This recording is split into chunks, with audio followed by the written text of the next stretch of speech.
Hello, good evening everyone. Welcome to our first ministry meetup live with our ministry partner Potter's House in Guatemala. It's good to have so many of you join us tonight. My name is Vanessa Riley. I'm the member of the World Share staff team here in the UK. Tonight's webinar should take no longer than about an hour, and it will consist of about 40 minutes during which Hector and his colleagues will share about the work of Potter's House, after which there'll be a question and answer session. If at any point in this webinar you would like to ask a question, please type it into the Q&A box, which should be near the bottom of your screen. Please make sure you use the Q&A and not the chat function. We will be monitoring that during the presentation, and we'll be able to answer the questions at the end. If we run out of time at the end, then we'll answer your questions offline after the webinar. Just so that you know, we will be recording this session so it can be used later, but please don't worry, your videos and your microphones are switched off. So that just ensures that the webinar runs smoothly tonight. So without any more of me, let me now introduce you to Alan Butler. Alan is Chief Executive of World Share and has been with us since about 2016. So over to you, Alan. Thanks, Vanessa. I'm really excited about tonight. This is the first of these ministry meetup lives that we've done. And I'd like to welcome Hector and his two colleagues from Guatemala.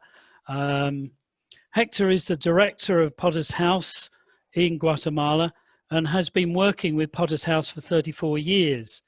I met Hector for the first time back in 2016, soon after I started at World Share.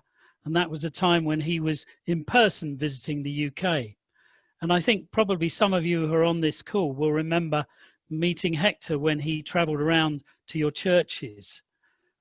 I've since visited Guatemala, and although we do keep in contact by email and video call, it's really great to be able to welcome Hector back to the UK, albeit virtually this time. Hector, please can you wave to everybody?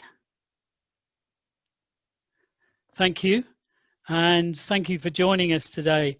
Hector's also joined by Mandy and Laura, both of whom I've had the pleasure to meet.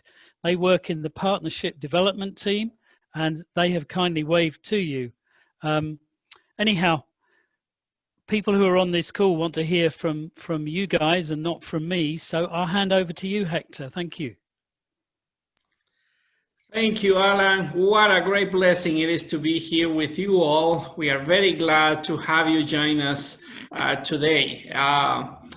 We are excited to share what God is doing through Potter's House and World Share among his treasures in Guatemala. And we have prepared some slides for you to view. And it is really exciting to see what God has been doing with the kids and their families here in Guatemala. So at Potter's House, in the next slide, it tells us our calling. So at Potter's House, we are a Christ-centered ministry that, as such, our calling is to share God's good news of salvation, the gospel. It reminds me that the United Kingdom was the country that God used to bring the gospel in Guatemala through the first missionaries coming here in Guatemala. What a great blessing it is, United Kingdom from Guatemala. Because of that, now we know the gospel. Now we know the good news. And as Romans 1:16 says, "For I am not ashamed of the gospel, because it is the power of God that brings salvation to everyone who believes, first to the Jew, then to the Gentile." And that is true. And that's why the Lord has been allowing us to work. As we see the next slide, through our 34 years of experience working with the poorest communities in Guatemala, we have learned that poverty is a complex problem. We have identified 8 forms of poverty that really affects all aspects of a person's life. These forms of poverty reinforce each other and make the cycle of poverty more difficult to break throughout the generations. So as we see, the spiritual poverty, the intellectual poverty, the poverty of affection, poverty of the will, the physical poverty, poverty of the network, poverty of civic involvement, and economic poverty. So you are welcome to visit our websites and our social media if you want to explore more about what each of the form poverty means. You can learn from that point. So see in the next slide, it tells us more about our calling and our vision. So following this calling, our vision is that every beneficiary, child and youth and their families, through their personal relationship with God, will reach the maturity they need to pursue their own holistic development and will contribute in the fight against poverty by influencing their family, community, and nation.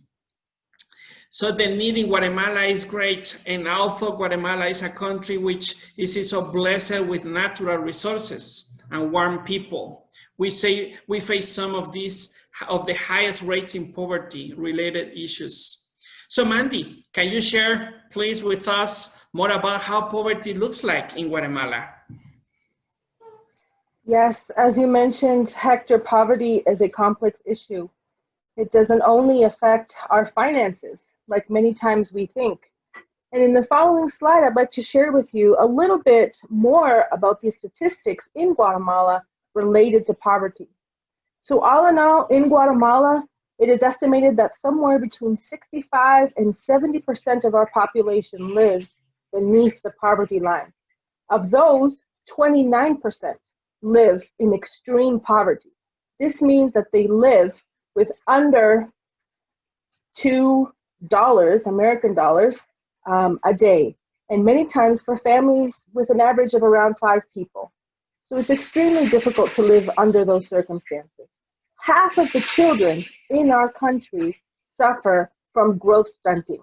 This means that they're not reaching their development, they're not reaching the potential that they could have if they were receiving proper nutrition. Somewhere around 71% of our population as a country, is around 16 million Guatemalans, work within the informal economy. This means that they don't have formal jobs where they're on a payroll, for example, receiving month by month the income that they need to support their families. In Guatemala, on average, we have around 6 years of schooling. This means that the majority of our population finishes up through elementary school, grades 1 through 6. So poverty is complex. It goes deeper than only economic poverty. Now, within our times, and if we could please go to the next slide, we know that we've been suffering because of the effects of COVID around the world. And I know you all are very familiar with this. In our case, in Guatemala, on March 11th, we had our first case of COVID confirmed. A couple of days after this, we had our first death. Today, we have over 86,000 confirmed cases. Not all of these are active now, and we have suffered the loss of just over 3,000 Guatemalans due to COVID. In our next slide, I'd like to share a little bit more of the effects that COVID has had on these different types of poverty within our country. So in Guatemala, out of the around 48% of our population are youth, somewhere under the age, children and youth, somewhere under the age of 18 years of age. So because of COVID, one of the things that happened was schools were closed, public and private schools. Well, because of that, somewhere around 2.7 million children in Guatemala are left without access to remote learning. This means that they don't have access to televisions to be able to see the classes that the Ministry of Education is giving. It means that they don't have access to the internet, to Zoom, and to other digital platforms that schools are using to be able to continue their education. In Guatemala, we are preparing to wrap up, to finish up our education year. Our school year runs from January through the middle of October. So the big question is, what's going to happen with these children? The children that aren't able to finish or to continue their schooling.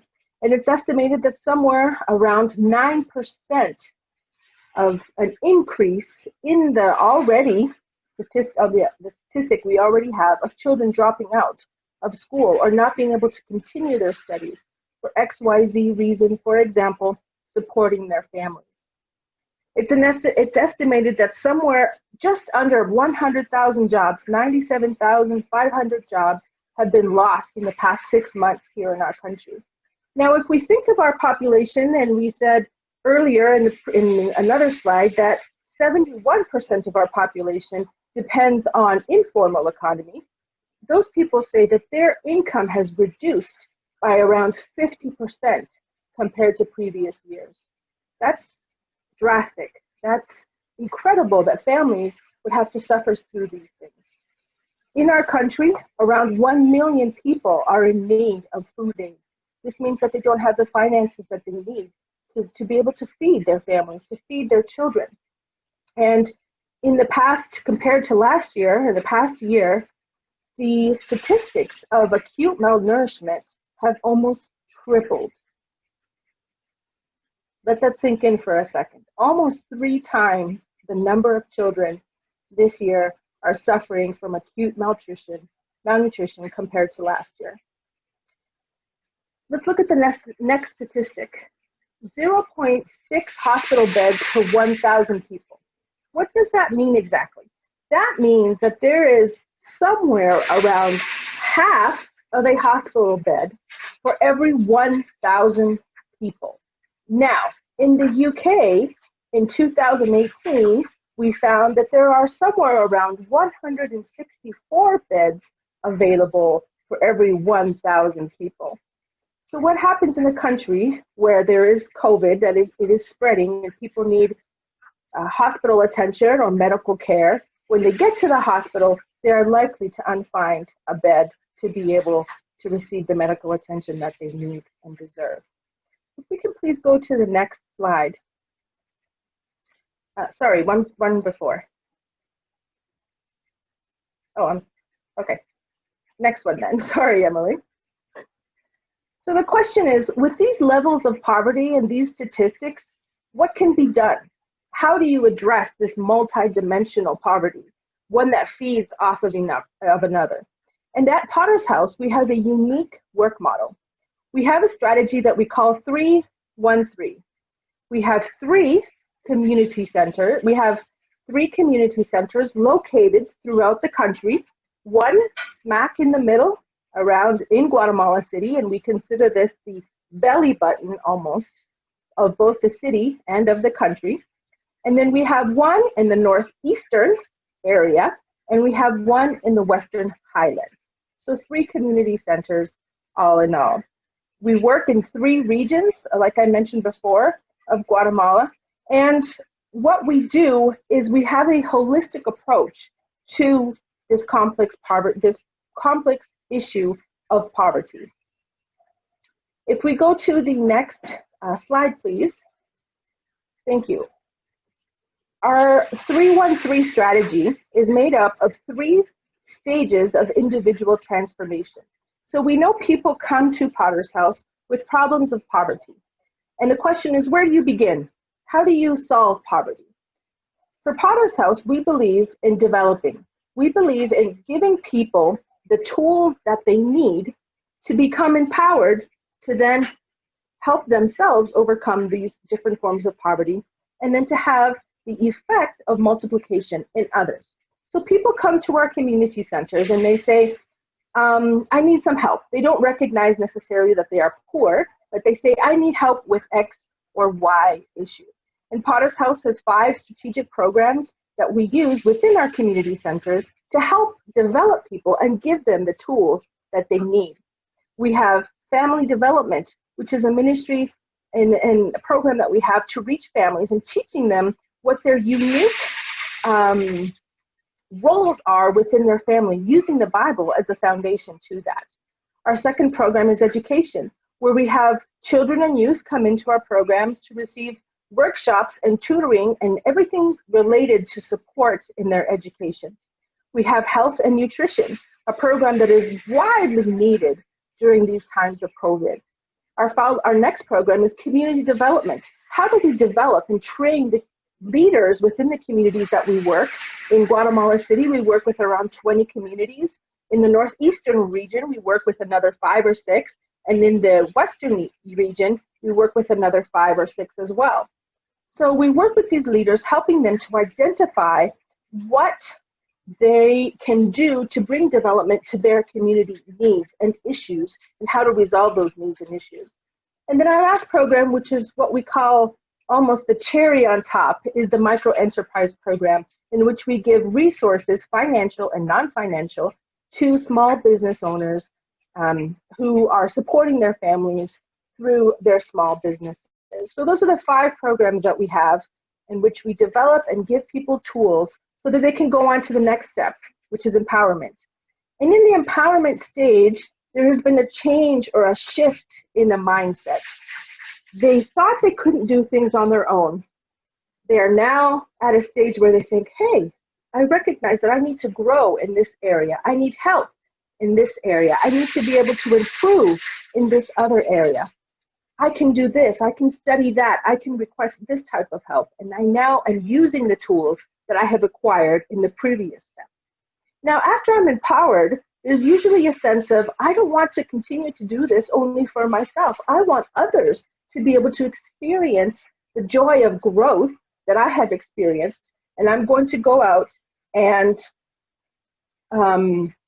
teach others on how they can do the same thing for themselves. So they go beyond their families, they go beyond their communities to help others. And that's what we see here in the bottom.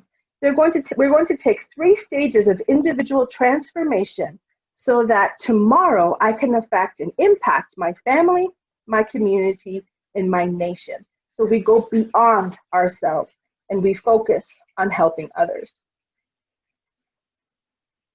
This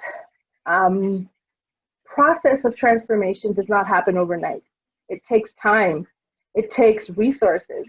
It takes the beneficiary, in this case, the people that we call treasures, because they are created in God's image. They are full of worth and value, and it takes their participation to overcome these different forms of poverty.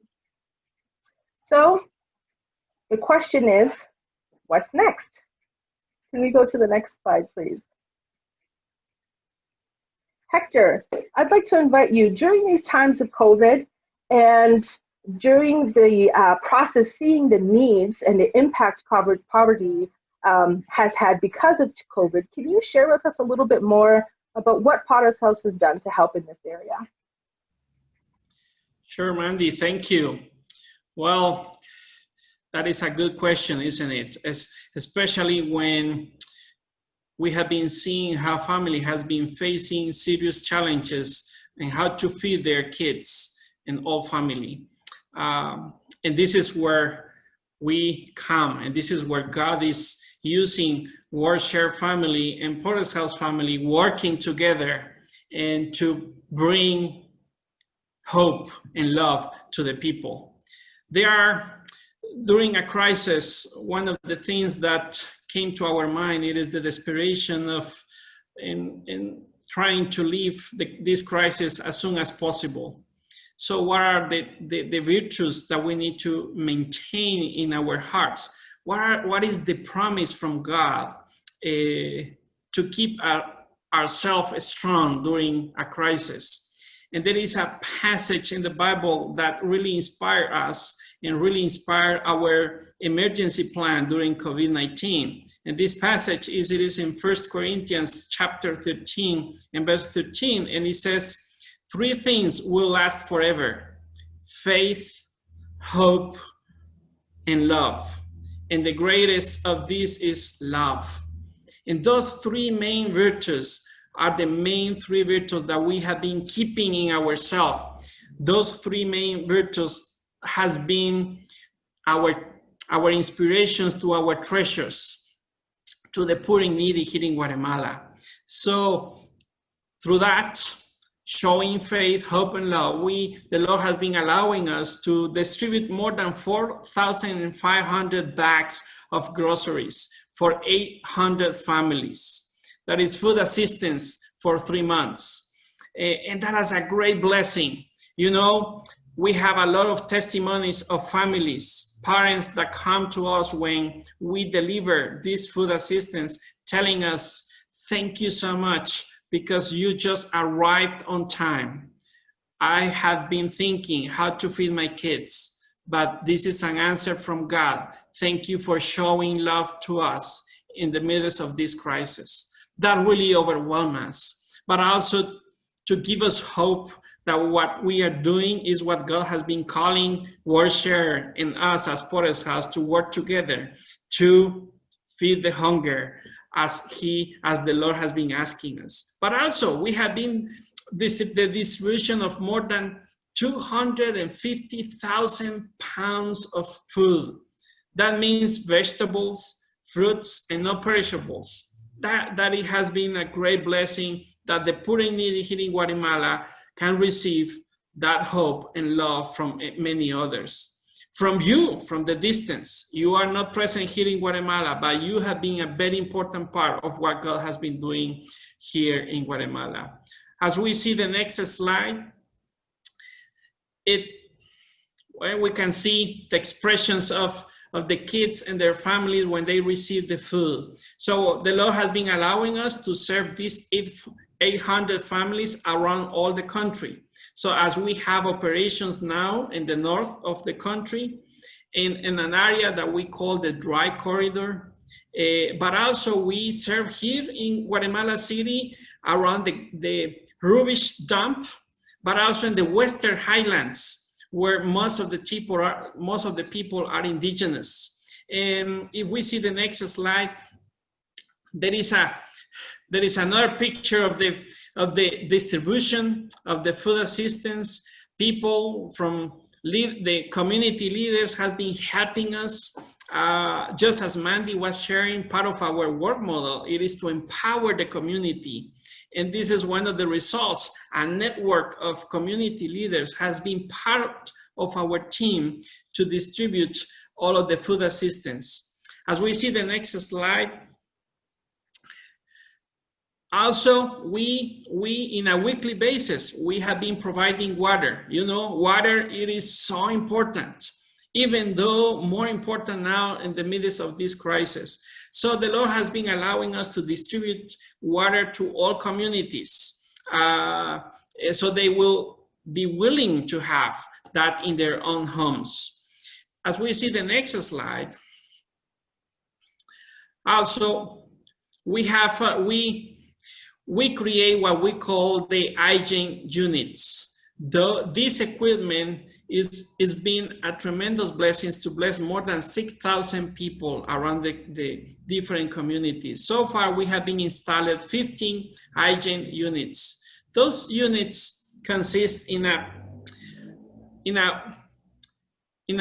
hygiene station where all of our treasures, before they go to their homes, they can pass through, wash their hands, clean their faces, so they can be clean before they get into the homes and being in touch with the kids.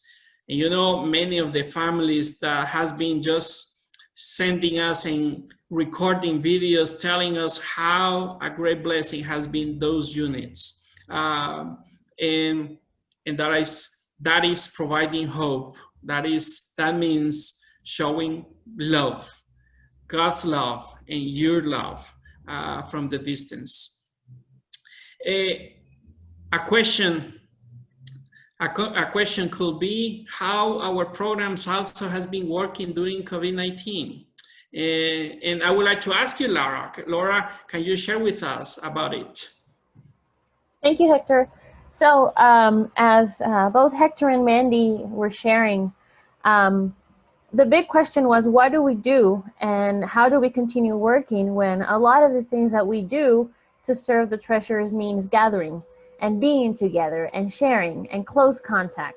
So in a time of social distancing, that seems to be the phrase that will define 2020, we had to be creative. We had to pray and ask the Lord for direction and to know how to continue serving the best way possible, but also hitting government restrictions, which in Guatemala have been put into place for the past 6 months.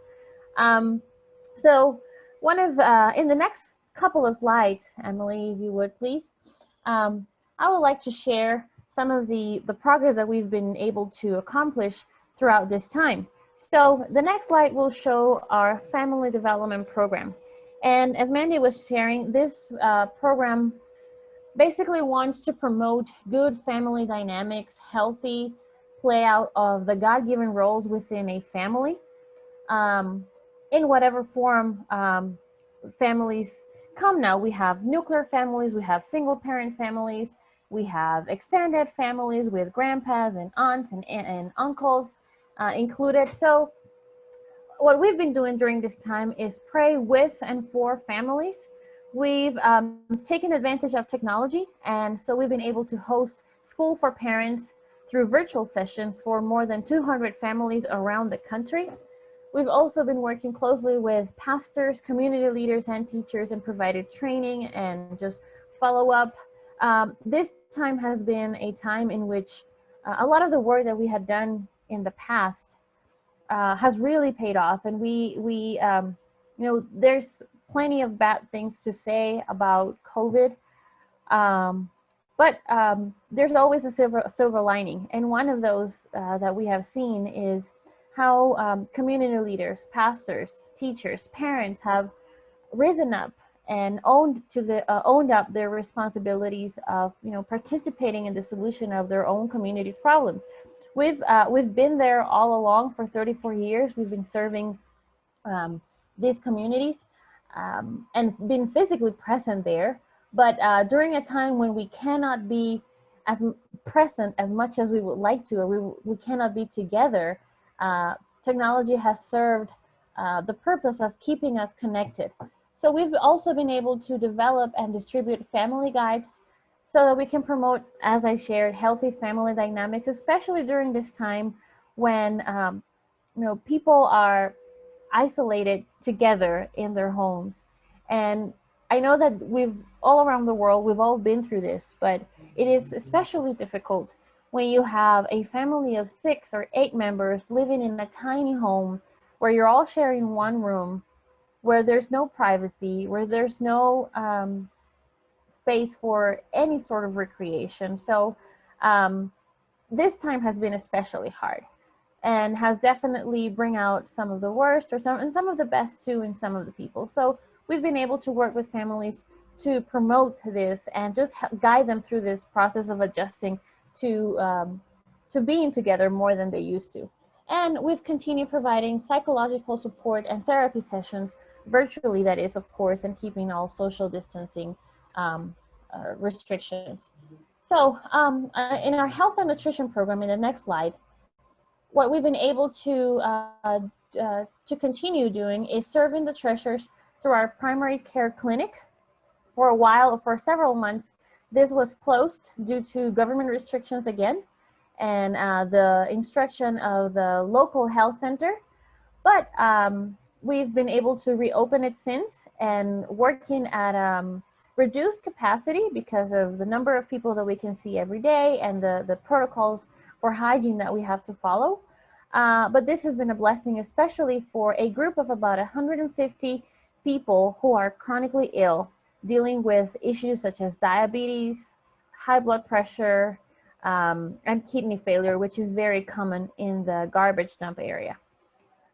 We also have a low-cost pharmacy through which people have been able to access their medication, whether they're chronically ill or it's just an acute condition that they're dealing with.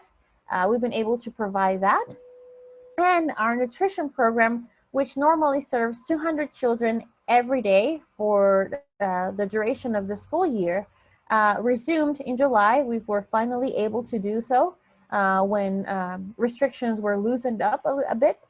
And right now we are serving 3 times every week, and children or their parents are coming to pick up lunch and taking them home.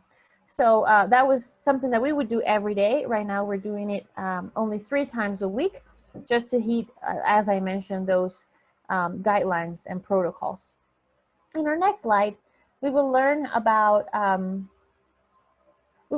micro enterprise, and this program has been really active. We normally have an average of 235 active clients. That means people who have taken out micro loans and are actively paying those back.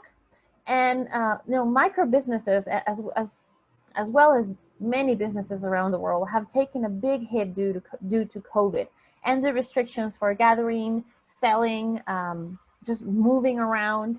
And so what we've been doing is providing training, providing prayer and follow-up, individual follow-up with each of these 235 clients.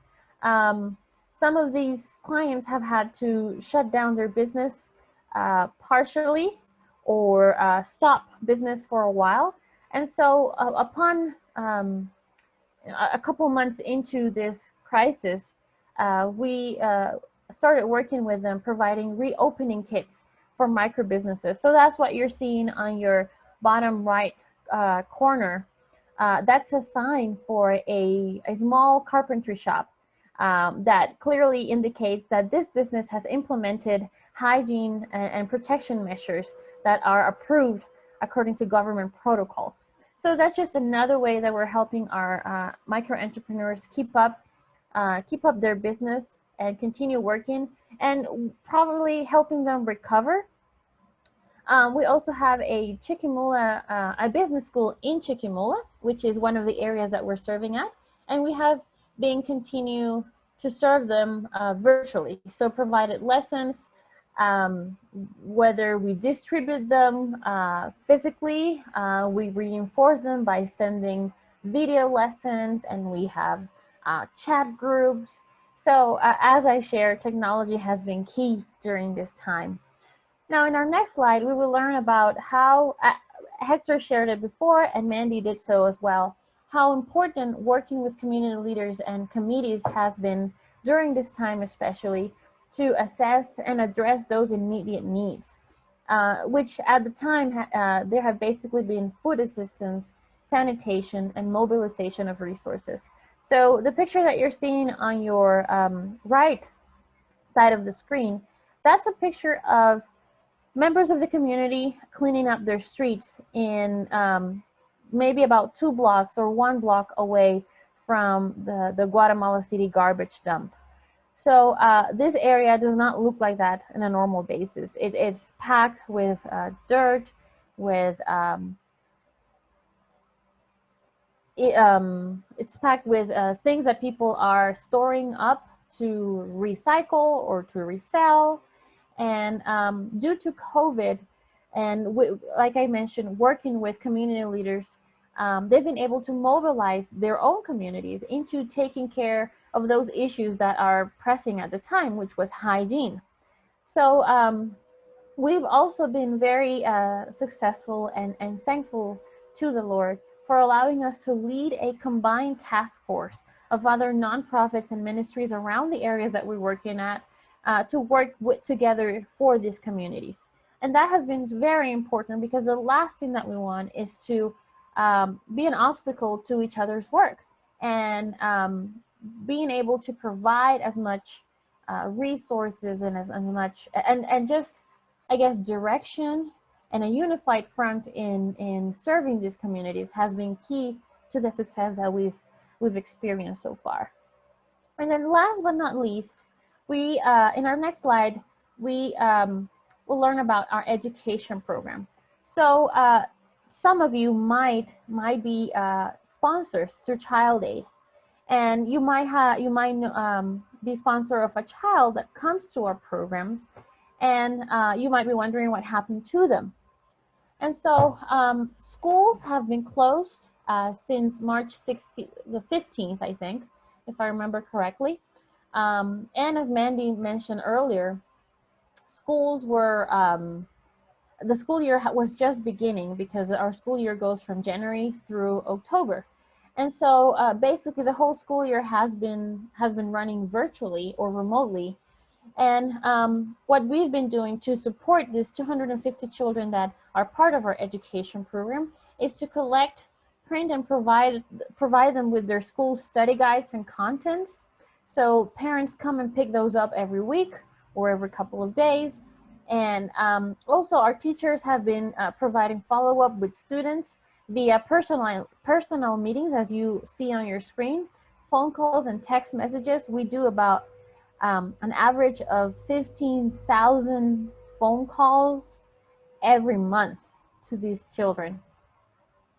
Also, small groups of students attend our community centers at different times every day to use the computer lab so that they can take classes online and complete projects before submitting them to their schools. The thing is, as Mandy mentioned earlier, children in the school system, at least 95% of them, don't have access to internet or television or phones. So that describes the population of children that we're serving. And so being able to provide this follow-up and this support by printing content, by following up with what they need to do at home, and being able to provide that access to internet and to use a computer has been key for them to stay in school. And so this is very important to share with you because, like I mentioned, we know that some of you are faithful supporters of these children through Child Aid. So just in the next slide, Emily, if you would, I would like to share a quick update of all the children that are sponsored through WarShare in partnership with Potter's House.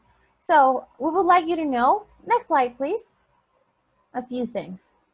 One is all children who are part of let me share a few just a few pictures and describe what those are. So kids have had to adjust to working from home. As you can see, following study guides, there's a little guy on the bottom left corner showing his box of homework that he's accumulated throughout the school year and that he will need to present at the end of October as proof that he has followed up with all the homework that he had to do, and that will determine whether he passes or fails the year. So a few pictures of what we've been able to do. Kids will be kids everywhere, and they're working really hard to stay in school, but there are many challenges. The good thing is that in the next slide, we will learn that I think we'll see a few more pictures of some of the kids working in our community centers, as I shared, using heeding all protocols of social distancing. We've had to adjust our facilities to do that. So when in a classroom where we would normally fit 20 kids, now we can only fit 6 at a time, for example. So next slide, please.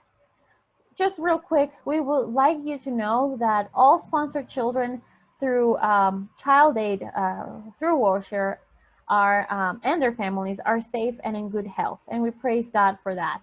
PHA, or Potter's House, has provided food assistance for the past 3 months and extended it for more time to some of the families who we've identified are in biggest need. All children have remained in school, and we're thankful to the Lord for being able to provide the support. And good news is 3 students this year will graduate from secondary school. We're really proud of them. We're really proud of them for pushing through these challenges. And this would have not been possible without your support and the support of many people praying for them and just supporting them through your sponsorship. And we would like to share an opportunity and invite you to consider this invitation in the next slide. One thing that if you are new to Potter's House, we would like to clarify is Potter's House is in a current process of expansion. So we began working in the area known as the garbage dump community in Guatemala City. And for the past 7 years, we've been expanding into the rural areas of Guatemala, one of those areas being Chiquimula. So in 2020, in the middle of a pandemic, we are we have new opportunities to bless more children in Chiquimula, our second location, where we did not have child sponsorship before, but now we do. And they need your help too. The support that these kids that I mentioned have received, which has enabled them to stay in school, to continue thriving, to stay healthy, to be doing well, is necessary in Chiquimula as well. So I know that they will have some more specific instructions on how you can get involved in this later on. But I would like to leave you with a note of hope. Things have been hard, definitely. This year has, I don't know, I think I ran out of words to describe it. But the Lord has been faithful, and He will be faithful. He is faithful. So I would like to share a video of one of our treasures. She is close to graduating. She's been a part of our program, as we will learn, for many years now, and we're so proud of her. She is, she's so thankful for all the support that she has received. So I would like to introduce you to Andrea, one of our treasures, and Emily, take it from here whenever you're ready.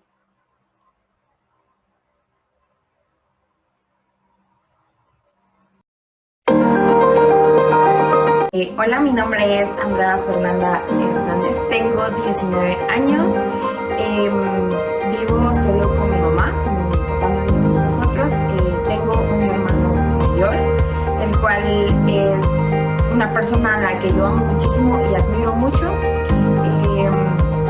Tengo 12 años de estar en casa del alfarero.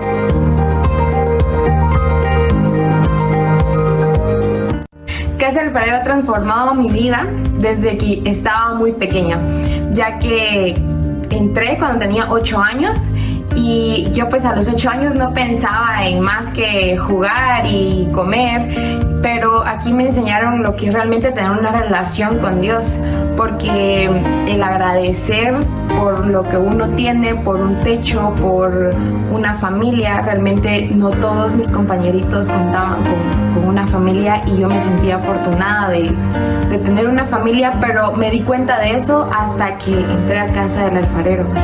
Casa del Alfarero me ha enseñado el valor que tienen las personas, el valor que tiene el recibir un abrazo de alguien.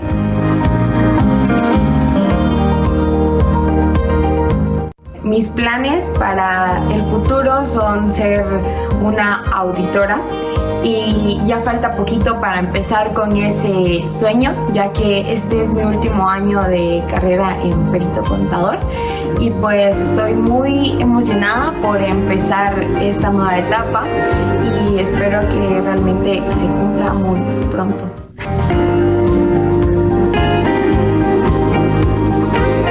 Me decidí a ser una auditora ya que me gusta mucho el cálculo, los números y pues siempre pienso en que esto vaya a ayudar a alguien más. Yo puedo ser la bendición siendo una auditora, ayudando a alguien más con su contabilidad, cómo empezar una empresa.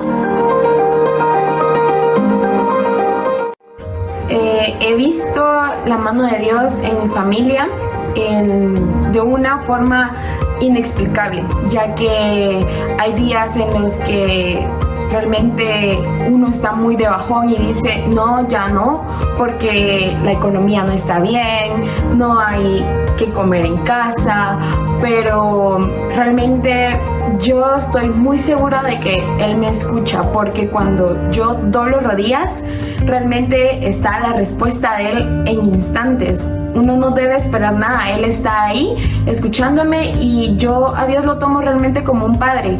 Y yo le digo a Dios, Dios, no tengo fuerzas, ayúdame, y Él me da las fuerzas que necesito, Él me motiva. Yo he visto que Él ha cuidado a mi familia está bien, Él ha proveído, Él nos ha dado lo que necesitamos en este tiempo, y muchísima paz, que es realmente lo que uno más necesita, porque hay un momento en el que uno entra en caos en uno mismo, y pues Él me ha dado mucha paz, no solo a mí, sino que a mi mamá, y siempre confiando en que vamos a salir adelante de esto que está sucediendo. Yo solo quiero decirles a ustedes que muchas gracias por estar pendientes de nosotros, porque realmente es algo que tiene mucho valor, el que se preocupen por alguien más, el que pregunten. A nosotros como Tesoros de Casa Alfarero nos motiva mucho eso, porque ustedes son nuestra familia y realmente queríamos que este año estuvieran con nosotros, pero no se va a poder. Pero sabemos de que queda muchísimo tiempo más y que vamos a salir de esta y que los vamos a ver más pronto de lo que imaginamos.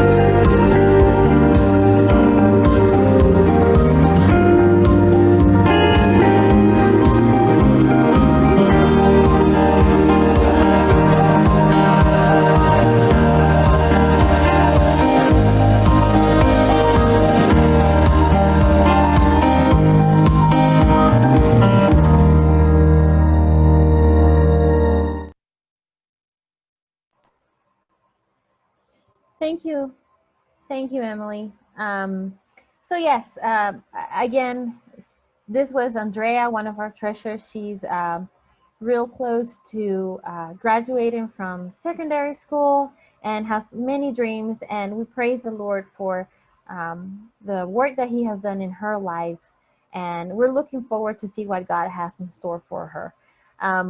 This was a message that was created specifically for our supporters during this time. When she shared this word, she was going through difficulties related to COVID. You know, her family struggles, our kids' family struggles, but they're pushing through. So that's our encouragement for you guys. She's part of our child aid or child sponsorship program. And someone asked on the Q&A section whether you need to be part of the program, you need to be sponsored first. It actually works the other way around. You join the program, and then we take the commitment to serve that child or that young person faithfully, and we trust God for His provision of a sponsor afterwards. So it works the other way around. So right now, Hector, would you please help us share some of our prayer points before we have our Q&A time? Thank you, Laura. On behalf of WordShare and Potter's House, we really want to thank you so much. Thank you for your friendship, your support, and prayers. Together, WordShare family and Potter's House family are working, fighting against poverty in Guatemala. And so your friendship, support, and prayers are really important. So these are some of the prayer requests for you to keep in your daily prayers. So people in Guatemala and around the world need Jesus. That's definitely true. May we turn to Him for answers, comfort, protection, and provision. Children and youth might drop out of school to work and support families' income. They are also more vulnerable to abuse when they stay home. That's unfortunately. Protection and health for the treasurers and staff as COVID-19 cases continue to rise.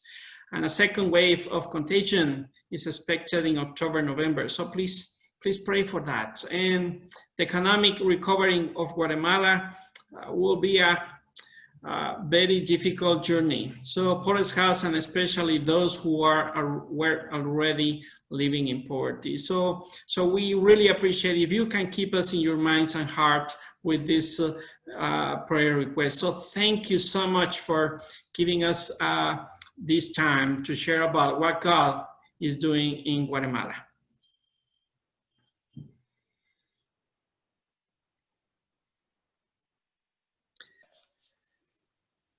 Thank you very much, Hector and Laura and Mandy. That was so inspiring.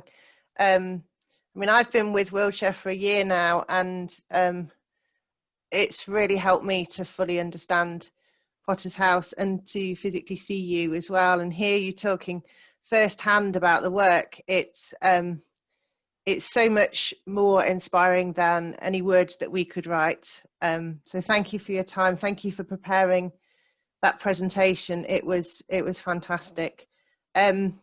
We have had a few questions come in. One of the questions that has come up is about the 3 stages. So I wonder whether, Hector, you might be the best person to answer this, but one of our attendees has asked if there's an average time for an individual to go through the 3 stages. I guess that's quite a complex answer. Are you able to give us any indication? Well, thank you, Vanessa. Well, definitely the Lord has been allowing us now to serve the poor and needy in all country. So since in the last 8 years, now Potter's House expanded in the north of Guatemala, in the state that we call Chiquimula, where Share has been part of that. And it is a great blessing that now we are serving the poor and needy there. But also now we are serving in the Western Highlands.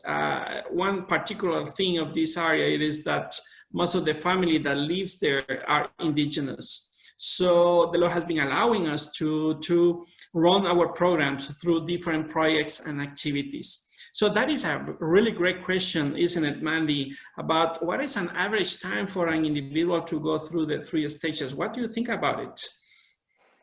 It's a complex answer. It's a complex response. We acknowledge that when people come into our community centers and our programs, they don't come all together at the same level of need.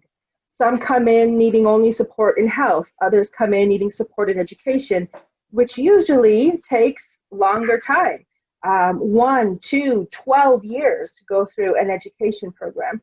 So it's hard to say. I think something, though, that is important to point out is the following. That during this process of transformation, it is necessary, like I mentioned, that the treasurers put in an effort. So in the first years of our work with a beneficiary, our participation is very high. It's direct, it's constant, it's consistent. We spend a lot of resources investing in this individual.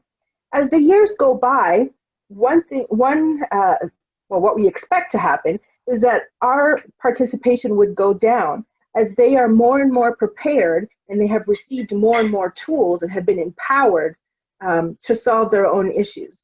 And over time, N number of years, our participation basically disappears. They may need support or a bag of food or a clinic occasionally, but as time goes by, our direct, hands-on participation, instruction, guidance tends to go down, and we now take on a new role with them. We inspire them, we challenge them, we encourage them. We may give them some resources. Hey, here's some bags of food so you can go out and give those to others. But it's hard to say, as supporting people and individual, there's no equation that we can use to say it's going to take 1.7389 years per individuals. It's very difficult to be able to say that. What I can say is that it's a dynamic process. Sometimes you take a couple of steps forward.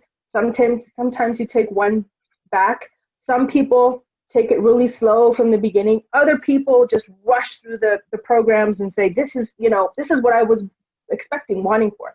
It's important to understand that change comes from within. And that's why for us, addressing spiritual poverty is the most important thing. Once the Lord changes a heart, once a person understands that they are created in God's image with a purpose, for a purpose, that process of transformation begins to happen. And it's such a joy to be able to experience and be a witness of that. Thank you. That's great to hear, Mandy. I guess, it is very complex and everyone's individual, aren't they? One of the other questions that's just come in is, we saw the little boy with his box of coursework, his homework that he had to send in for the end of the school year. I guess this question's linked to that. What is your graduation policy in terms of children graduating out of school, and yeah, how do you handle that?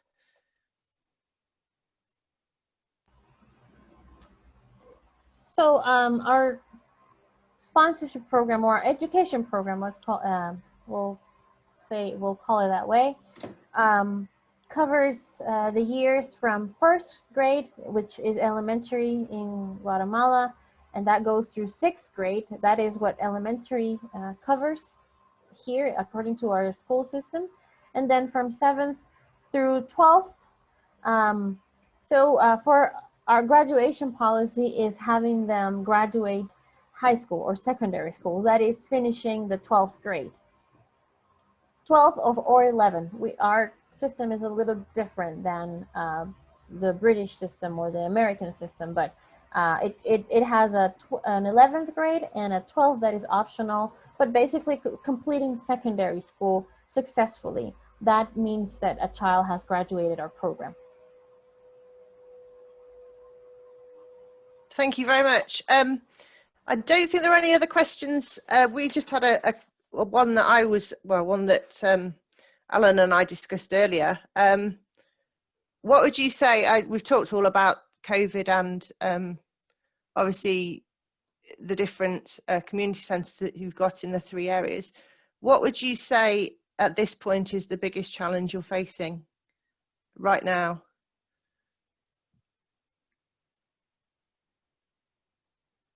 Are you able to answer that one, Hector? Yes. Well, that is a good question, Vanessa, talking about challenges. Well, definitely, as you see, Guatemala is just, the government is just starting opening the country again. But so far, as Mandy has shared with us, that the increased level of the poverty is been challenging. So one is that definitely we need to help, we need to support them. So our families, especially those who are working around the rubbish dump, they need to come back and get recovered. So far they are not working, they are not allowed to work. So the economy will come slowly. So definitely one of the challenges is for our treasurers to get recovered on that. Families that we have been supporting as entrepreneurs, also they need to recover their own business. So far Porter's House has been just working with them step by step, helping them how they can just start again. And recovering their own lives. And definitely the education level, as you see, many of our families, they don't have all the technology they need to continue receiving all the online classes, as probably in other countries are the most common thing. For our target, for our population, that has been very hard. So we have been working with that, and also working with the government, the education department, how we can just support from the Porter's House perspective to the kids that we have been serving. So definitely there is a journey that we need to walk in the next couple of years with them. Okay, thank you very much, Hector. Alan, do you have any questions that you want to ask? I hand over to you now. Sure, thank you, Vanessa. I think there's one question I would particularly like. I've got lots of questions, but Hector, what do you think is the main thing that World Share can do to stand alongside Potter's House at this difficult time in this COVID-19 season? Thank you, Alan. That is a very great and a special question. Definitely, as we share, we definitely thank World Share for working with us. And you know, we can't do it alone.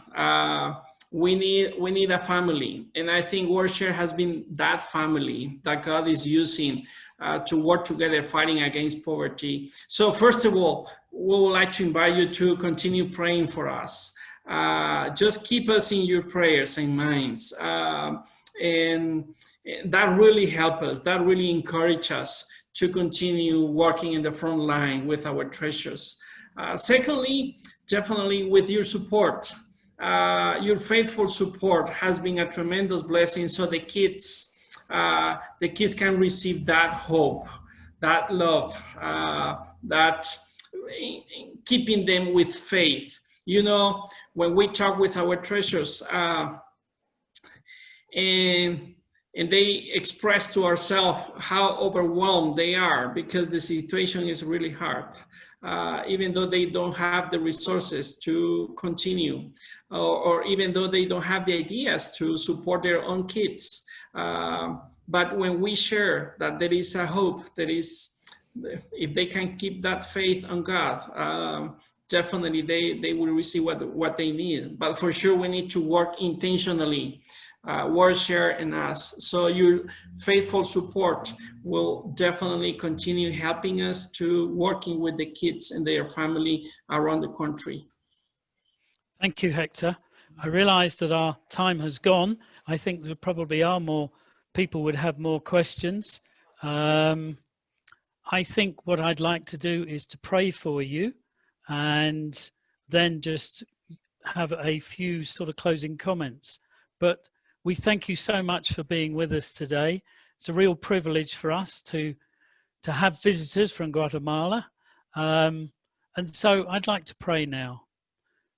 Heavenly Father, we just thank you for the technology that's allowed Hector, Mandy and Laura to virtually be with us in the UK today. Thank you for the blessing that has been, and how it has been able to give us a deeper insight into the work of Potter's House, and to help us pray more effectively for the team as they work day by day. Father, we're conscious of the treasures, the people that are those that receive the help from Potter's House, and we just thank you for each and every one of those individual lives that you've been transforming through the work of Potter's House. And in this COVID season, we'd like to continue to pray for protection and health for the treasures and the staff. And as Guatemala feels that it's likely to have a second wave of the virus, either next month or the month after, we pray for safety for each and every one of the teams and for those that they're working with. And we just thank you for your time now. In Jesus' name, amen. So to all our listeners, we thank you for being with us today. We hope you found the webinar inspiring and informative. And as you leave the webinar, if you're on a laptop or a PC, you'll be diverted to a web page which gives some ideas how you can stay in touch with the work of Potter's House. Otherwise, if you don't get to that page, you can just visit the Potter's House page on our website. As this is the first time we've done one of these ministry meetup lives, if you have any feedback on how we could make it better for you, we'd appreciate for you to let us know. Thank you all for joining us, and thank you for our friends from Potter's House. Have a great evening to those in the UK, and have a great rest of the day for those in Guatemala. Thank you.